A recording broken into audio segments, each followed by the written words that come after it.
नमस्कार आदाब। रॉयल पत्रिका में आप सभी का स्वागत है और मैं हूं फरहान इसराइली। जैसा कि आप जानते हैं, आगामी 29 जून को बकरीद यानी ईद उल अज़हा का त्यौहार पूरी दुनिया में मनाया जाएगा। इसी मौजू पर बातचीत करने के लिए हमारे साथ मौजूद हैं मस्जिद शेखान के इमाम मुफ्ती रिजवान साहब। मुफ्ती रिजवान साहब से हम बकरीद और ईद उल अज़हा के तमाम मसलों पर चर्चा करेंगे। किस तरह से वो त्यौहार मनाया जाता है, क्या मक़ासिद हैं उसके।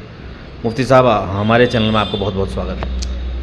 बहुत बहुत शुक्रिया साहब, आप तशरीफ़ लाए यहाँ, मैं आपका इस्तकबाल करता हूँ। बहुत बहुत शुक्रिया। आगामी 29 तारीख को बकरीद का त्यौहार मनाया जाएगा पूरे देश सहित पूरी दुनिया में। तो हमारे दर्शकों को ये बताइए कि ये त्यौहार का क्या मकसद है, ये त्यौहार क्यों मनाया जाता है, इसके पीछे की क्या कहानी है। असल में ईद उल अज़हा जो है ये यादगार है हज़रत इब्राहीम अलैहिस्सलातु वस्सलाम, जो हमारे एक जलीलुल क़द्र पैगंबर हैं और हज़रत मोहम्मद मुस्तफ़ा सल्लल्लाहु अलैहि वसल्लम के जद्द अमजद हैं। उनकी यादगार है और क़ुरबानी का जो असल मकसद है वो इताअत और फर्माबरदारी है। यानी अल्लाह ने जो हमें पैदा किया है, हम उस रब की, उस अल्लाह की मानने वाले बन जाएं, हमारे अंदर इताअत और फर्माबरदारी का जज्बा पैदा हो जाए, ये क़ुरबानी का सबसे बड़ा मकसद है। क़ुरबानी जो यादगार है ये तो हज़रत इब्राहीम अलैहिस्सलातु वस्सलाम की यादगार है कि अल्लाह ताला ने इब्राहीम अलैहिस्सलातु वस्सलाम को 82 साल की उम्र में औलाद से नवाजा। 82 साल की उम्र तक आपके कोई औलाद नहीं थी। अल्लाह ताला ने आपकी दुआ कबूल की और आपको हज़रत इस्माईल अलैहिस्सलातु वस्सलाम की शक्ल में एक हलीम और बुर्दबार, नेक और साले, मुती और फर्माबरदार लड़का अता फरमाया। अल्लाह ताला ने आपको हुक्म फरमाया कि आप इसे मेरे रास्ते में ज़बह करें, क़ुरबान करें। और इसका ज़िक्र कुरान में भी मौजूद है, या बुनय्या इन्नी अरा फिल मनामी अन्नी अज़बहुका फंजुर माज़ा तरा।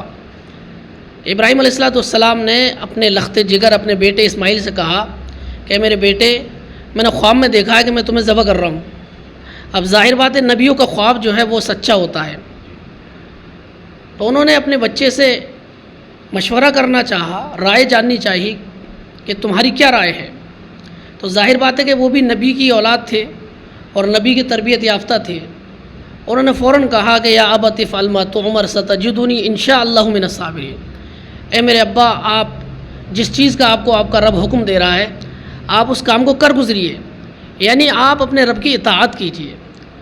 लिहाजा इब्राहीम अलैहिस्सलाम ने अपने रब की इताअत के लिए अपने लख्ते जिगर, जो 82 साल की उम्र में बड़ी दुआओं के बाद आपको मिला था, उसको मीना की वादियों में ले गए और वहाँ जाकर आपने अपने लख्ते जिगर के गर्दन पर, हुल्कूम पर छुरी रखी। तो अल्लाह ताला को मकसूद क़ुरबानी लेना नहीं था, बल्कि आपको आज़माना था। जैसे ही आपने अपने बेटे की हुल्कूम पर छुरी रखी है, तो अल्लाह ताला ने जन्नत से एक मेंढा जो है फ़रिश्ते के ज़रिए भेजा और ये हुक्म फरमाया, क़द सद्दक़्ता रुया इन्ना कज़ालिका नजज़िल मुहसिनीन। इब्राहीम, हमने जो आपको ख्वाब में हुक्म दिया था, आपने उस ख्वाब को सच कर दिखाया।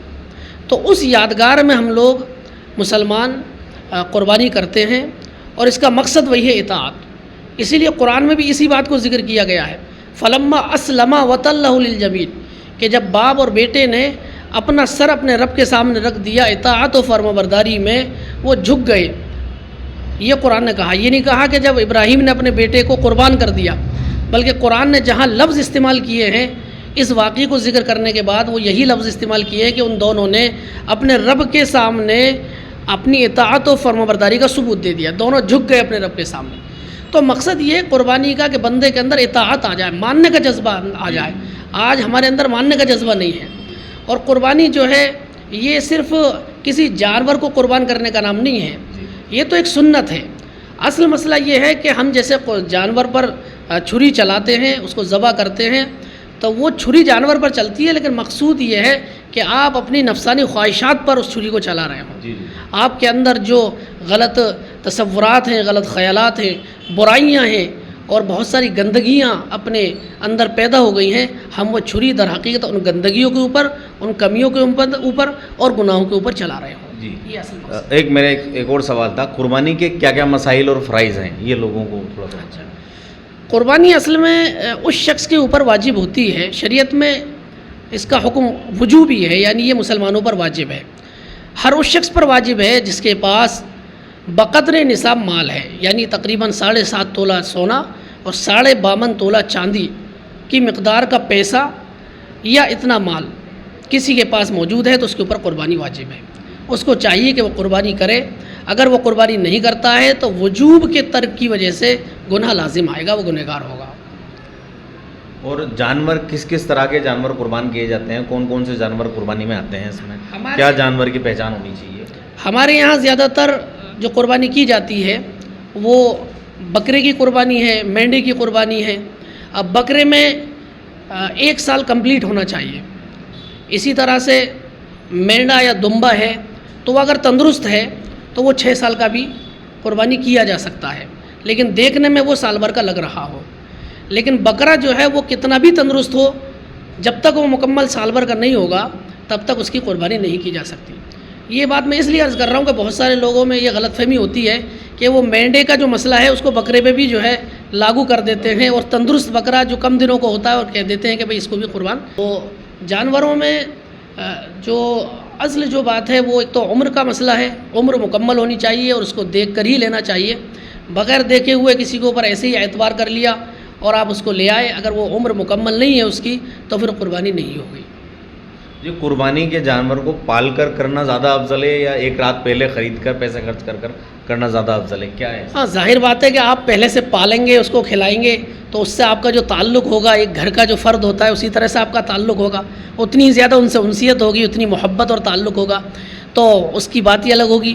ویسے کوئی بندہ اگر جا کر 1 دن پہلے بھی قربانی جانور خرید لائے یا اسی دن جانور خرید لائے تب بھی اس کی قربانی مان لی جائے گی، بس تعلق کی کمی اور زیادتی کا فرق ہے۔ باقی لوگوں کو کیا پیغام دینا چاہیں گے اس تہوار کے موقع پر؟ اس تہوار کے موقع پر لوگوں سے میں یہی عرض کرنا چاہوں گا کہ اصل جو قربانی کا مقصد ہے اس کو ہم یاد رکھیں، اس کو ہم فراموش نہ کریں۔